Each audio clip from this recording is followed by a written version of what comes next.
इस देश का अब कहीं न कहीं राजनीतिकरण हो चला है। इसमें कोई संदेह नहीं किसी को भी कि इस देश का राजनीतिकरण न हुआ हो। अब यह प्रतीक हो रहा है कि मोहन भागवत, आरएसएस के प्रमुख मोहन भागवत ने कमान अपने हाथ में ले ली है और अब देश वही चलाएंगे, मोदी नहीं। क्योंकि अगर दशहरा के दिन मोहन भागवत यह भाषण में अपने कहते हैं कि पुलिस का इंतजार मत करो, बटोगे तो कटोगे, योगी की भाषा, यह साबित होता है कि अब कमान उनके हाथ में आ गई है और बहराइच में घटना घट जाती है दशहरा की मूर्ति विसर्जन पर। दशहरा धूमधाम से हर कोई मनाता था पहले, क्या हिंदू, क्या मुस्लिम, क्या बाकी अनवर, हर कोई जाता रहा था। और अब बटोगे तो कटोगे।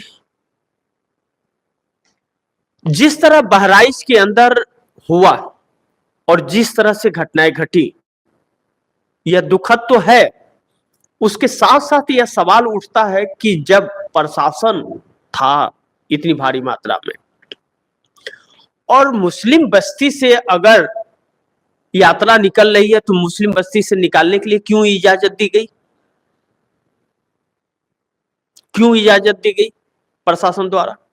और इजाजत अगर दिया प्रशासन ने तो प्रशासन ने वह व्यवस्थाएं क्यों नहीं की?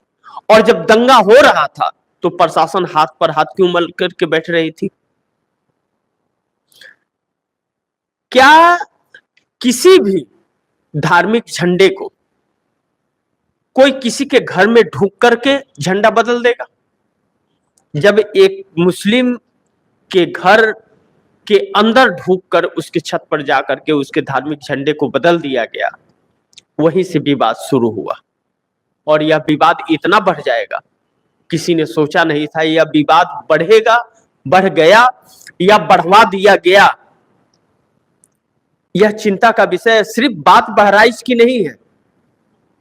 सिर्फ बहराइच तक अगर बात रहती तो बात कोई नहीं थी, लेकिन यह कहां तक जाएगी, कितनी दूर तक जाएगी यह बात अब? क्योंकि सबसे बड़ा सूबा उत्तर प्रदेश, 403 विधानसभा सीट, 80 लोकसभा सीट, 25 करोड़ की आबादी वाला प्रदेश। यह कहा जाता है कि उत्तर प्रदेश का सीएम जो होता है वह प्रधानमंत्री के मुकाबले होता है। उस प्रदेश का मुख्यमंत्री खुलेआम मंच से यह कहता है कि बटोगे तो कटोगे। तो किस तरफ यह दिशा देश जा रहा है? और यह शुरू क्यों हुआ? 4 जून को अल्पमत में आते ही होश उड़ गए और अब नीतीश नायडू उसी के साथ, उसी को बढ़ावा। अब यह बटोगे तो कटोगे या जो भी परिस्थितियां हैं आने वाले समय में क्या गुल खिलाएगी और इसकी कीमत पूरे देश को क्या चुकानी पड़ेगी, वह तो समय बताएगा। इस पर अभी कुछ भी कह पाना बहुत जल्दबाजी होगा, लेकिन शुभ संकेत नहीं है, यह सच है। इस चीज से हम इंकार नहीं कर सकते कि जहां जाति जनगणना की बात हो रही थी, जहां जाति जनगणना की बात हो रही थी कि जाति जनगणना करा करके लोगों को आरक्षण और लोगों को नौकरियां दी जाए, सुख सुविधाएं दी जाए, वहां जातिवाद आ गया।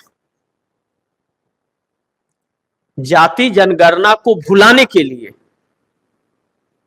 और इस मुद्दे को भुलाने के लिए और भाजपा के घटते वोट, जो एससी एसटी दलितों ने वोट नहीं दिए भाजपा को, कम मात्रा में वोट मिला, अब इससे हिंदू मुस्लिम का जो रंग भरा जा रहा है, यह रंग इस देश के लिए कितना घातक होगा? क्या इसमें कोई जी पाएगा, काम कर पाएगा, परिवार को चला पाएगा? यह कितना महत्वपूर्ण हो गया और कितनी घृणा इसमें फैलाई जा रही है इन राजनीतियों द्वारा। इसीलिए मैं कह रहा हूं कि देश का राजनीतिकरण हो गया। अब राजनीति नहीं हो रही है, राजनीतिकरण हो रही है। बेरोजगारी है, महंगाई है, अभद्रता है लोगों का, महिलाओं के लिए, इन सब पर ध्यान न दे करके यह सरकार जो सांप्रदायिकता के तरफ, हिंदू मुस्लिम के तरफ बढ़ रही है और आरएसएस बढ़ रहा है और भाजपा बढ़ रही है, यह कितना घातक इस देश के लिए अब आने वाले समय में होगा। क्योंकि इन लोगों ने जब यह देख लिया कि 4 जून को 240 आ गए, नीतीश नायडू का ठिकाना नहीं है, तो अब यह चीजें, जहर खोलने का कार्य जो चल रहा है देश के अंदर, यह दुर्भाग्यपूर्ण है। यह किसी ने सोचा नहीं था कि ऐसा दिन भी आएगा, लेकिन आया है और इसका सामना भी करना पड़ेगा। बांग्लादेश का से बदतर हमारे देश की परिस्थिति हो रही है। क्या बांग्लादेश की राह पर हमारा देश जा रहा है? अगर बांग्लादेश की राह पर जा रहा है तो सत्ता तो इन्हीं के हाथ में है। मकसद क्या है? मकसद साफ है। कल के प्रोग्राम में मैंने आप दर्शकों को बताया था, पूरे देश पर राज करना। 100 साल आरएसएस के होने जा रहे हैं, 100 साल आरएसएस के पूरा होने जा रहे हैं। 2025 में वह 100वें साल में प्रवेश कर गया है। 99 साल पूरे हो गए और दशहरा के दिन वह 100वें साल में प्रवेश कर गया। उसे हिंदू राष्ट्र की चिंता है, हिंदू राष्ट्र बनाना है। इसी पैटर्न पर मोदी हर राज्यों में सरकार तोड़ रहे हैं, घोटाले कर रहे हैं, कुछ भी करके वह अपनी सत्ता क्यों चाह रहे हैं? इस देश को कंगाल बना दिया इन लोगों ने। इस बात को कहने में हमें कोई गुरेज नहीं है। लेकिन इसी बीच जो लड़ाई क्षेत्रीय पार्टियां या इंडिया गठबंधन लड़ रही है, चाहे वह झारखंड हो, हर कोई अपना बेस्ट देने का प्रयास कर रहा है, लेकिन बेईमानी के सामने ईमानदारी दम तोड़ती नजर आ रही है। बेईमानी के सामने ईमानदारी दम तोड़ती नजर आ रही है, क्योंकि बेईमानी इतनी हावी हो गई है कि ईमानदारी की जगह नहीं बच रही है। और झूठ का जो पुलिंदा 2014 से फैलाया गया, गुमराह किया गया, वह झूठ आज एक ऐसा प्रारूप ले रहा है जो इस देश को तहस नहस कर देगा। आने वाले समय में जो हालात होंगे, उस हालात को सुन करके भी डर लगता है। और मोहन भागवत जो बयानबाजियां कर रहे थे, आरएसएस जो नरेंद्र मोदी को लेकर के बयानबाजियां कर रहा था कि अपने आप को भगवान न समझे, अपने आप को सुपरमैन न समझे, यह सब एक छल और एक दिखावा था कि नरेंद्र मोदी से बैर है। जी नहीं, बिल्कुल भी नहीं, इस भ्रम में मत रहिएगा। यह उनके इस रणनीति का एक हिस्सा था। नहीं तो मैं बार बार आप लोगों को सवाल उठा रहा था और मैं आप दर्शकों को बता रहा था, और बहुत से लोग मुझे ट्रोल भी कर रहे थे, लेकिन उसका परवाह नहीं कि आरएसएस 10 सालों तक क्यों नहीं बोला मोदी के खिलाफ जब पूर्ण बहुमत की सत्ता थी। तो क्यों अब बोल रहे हैं मोहन भागवत जब 240 पर अल्पमत की मोदी की सरकार है? अब क्यों बोल रहे हैं? क्या खुद को बचाने के लिए या मोदी को बचाने के लिए? जी नहीं, आरएसएस खुद को बचाने के लिए, क्योंकि 240 पर आने के बाद जब एन फैक्टर, नानी फैक्टर जब बन गया नायडू और नीतीश और नरेंद्र मोदी का, तो नायडू और नीतीश ने अगर साथ छोड़ दिया तो क्या होगा? तो आरएसएस ने अपना पैटर्न बदला और आरएसएस ने पैटर्न बदल करके उसने हमले किए। यह एक दिखावा था। और हरियाणा के अंदर 16,000 बैठकें घरों में आरएसएस ने किए थे भाजपा को जिताने के लिए, फिर भी नहीं जीत रही थी तो मशीनों की हेराफेरी हुई। या कांग्रेस का कहना है?